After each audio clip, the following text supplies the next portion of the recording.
జగన్మోహన్ రెడ్డి గారి పాలన కొనసాగాలనే ఆకాంక్షతో వరప్రసాద్ రెడ్డి గారు, సురేష్ బాబు గారు స్వామివారి ఆధ్వర్యంలో 41 రోజుల పాటు ఈ యాగం నిర్వహించారు.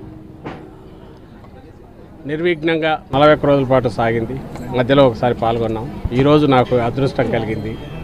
జగన్మోహన్ రెడ్డి గారు కారణాంతరం వల్ల రాలేనందువల్ల ఆయన తరపున నేను, నా శ్రీమతి ఇద్దరం వచ్చి పూర్ణాహుతి కార్యక్రమంలో పాల్గొన్నాం. ఆ పరమేశ్వరుడి ఆశీస్సులు, తల్లి ఆశీస్సులు ఈ రాష్ట్రానికి, జగన్మోహన్ రెడ్డి గారి కుటుంబానికి కలకాలం ఉండాలని ఆకాంక్షించాం.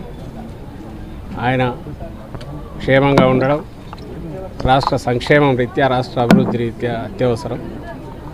కాబట్టి ఈ యాగంలో యాగఫలంగా అది కూడా ఆకాంక్షించాం, కోరుకున్నాం.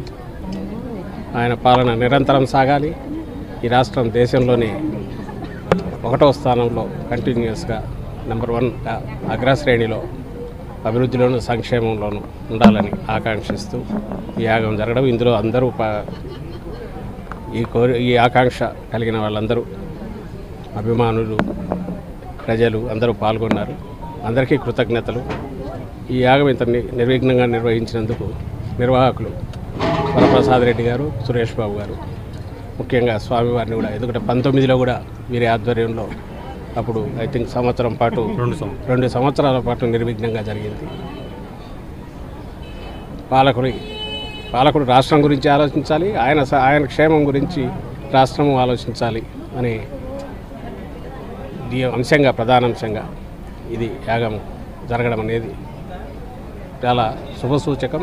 యాగం సక్సెస్ఫుల్గా నిర్వహించేందుకు అందవాళ్ళని అభినందిస్తున్నాను. Thank you.